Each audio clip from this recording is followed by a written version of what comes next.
Catatan Pekan Spirit Haji Mabrur, upaya dan solusi Menteri Agama RI untuk jamaah umroh Indonesia agar bisa berangkat ke Tanah Suci tanpa karantina dan vaksin booster di Arab Saudi.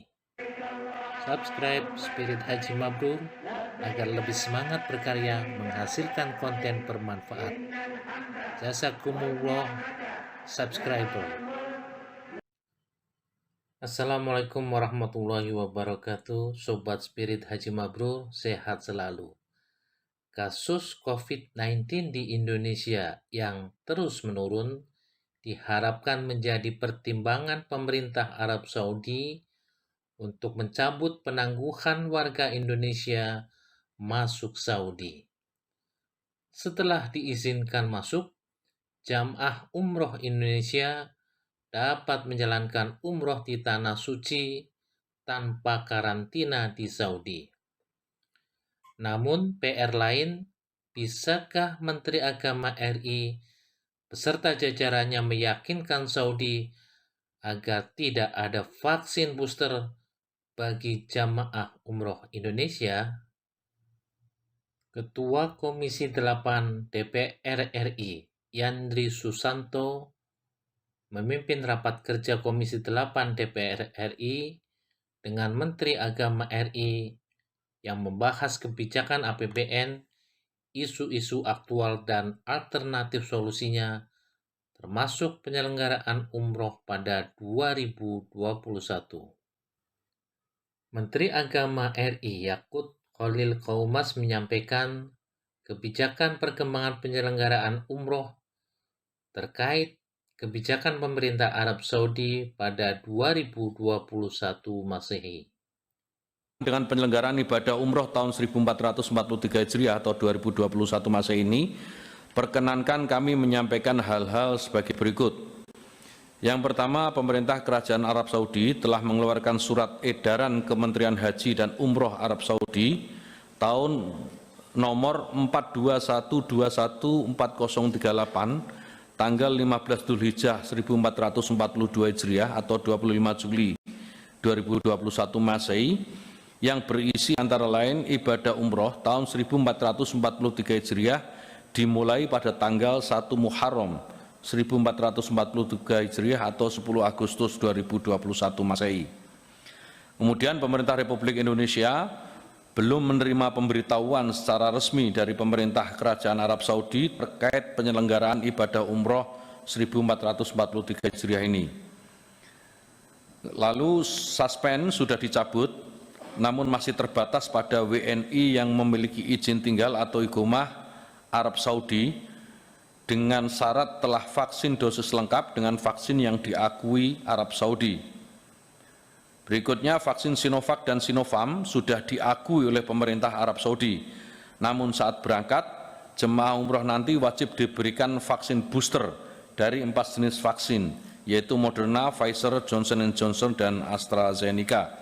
Untuk memperjelas ini, pimpinan dan anggota yang terhormat, kami dalam waktu yang paling memungkinkan akan segera ke Arab Saudi untuk memperjelas hal ini. Mudah-mudahan ada kabar baik setelah dari sana. Menak menyampaikan solusi yang akan diambil pemerintah Indonesia untuk mengatasi masalah yang ada. Nah, soal booster vaksin, jadi begini, saya komunikasi terakhir terkait dengan umroh saja ya, saya bisa batasi di umroh ini. Jadi Kementerian Haji Saudi ini menunggu keterangan tertulis dari Kementerian Kesehatan Saudi terkait dengan Sinovac plus booster. Jadi keterangan tertulis ini masih belum didapatkan Kementerian Kesehatan Saudi. Jadi Kementerian Haji masih menunggu. Problem internal mereka lah, kira-kira 1 minggu lagi akan tuntas. Kemudian jika sudah diterima secara tertulis, nah, insya Allah umroh untuk Indonesia akan dibuka. Nah, ini nanti kita akan bicarakan setelah kami datang ke Saudi. Mudah-mudahan kita akan ikhtiarkan. Lalu komunikasi terakhir kami juga mendapatkan info bahwa QR code QR code ya, sertifikat vaksin mutlak ada, diperlukan 2 sertifikat Sinovac plus booster kalau kita pakai Sinovac, atau kalau kita pakai Sinovac ya Sinovac plus booster, boosternya yang 1 di antara 4 itu tadi.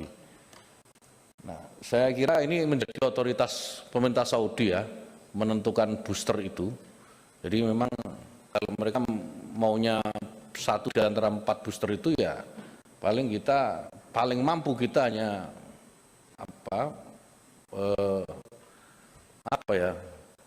apa sih bahasa Indonesianya apa? Ngeremik itu apa Pak? Bahasa Indonesianya apa? Merajuk lah gitu, melobi-lobi. Nah kita melobi supaya nggak usah pakai itu gimana? Sinovac itu kita akan ikhtiarkan Pak. Namanya juga ikhtiar, hasil tentu bukan tanggung jawab kita Pak. Ikhtiar akan kita usahakan bagaimana booster itu tidak harus 4. Dan komunikasi yang terakhir kita juga kita dapatkan bahwa tidak ada karantina bagi yang sudah 2 kali vaksin.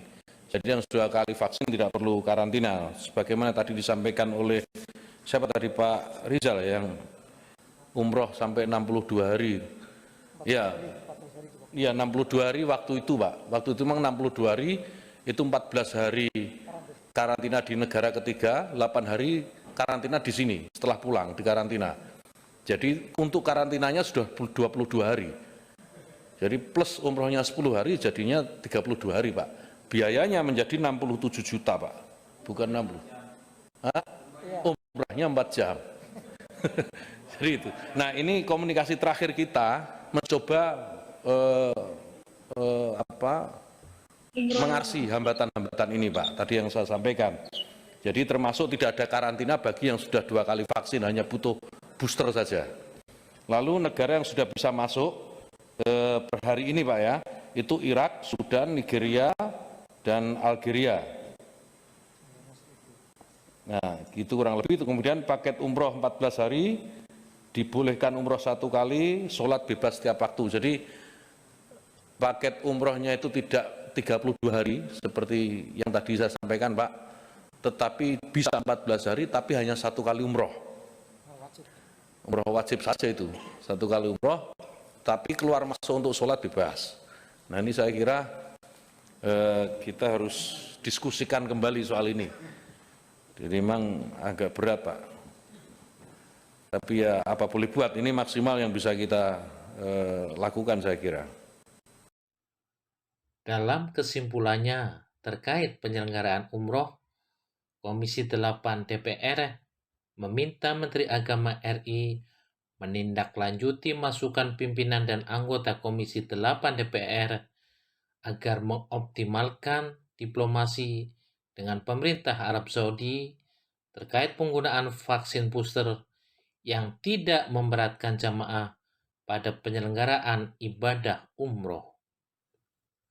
Kita tunggu dan kawal upaya Menteri Agama RI untuk mencari solusi agar ada kemudahan bagi jemaah umroh Indonesia.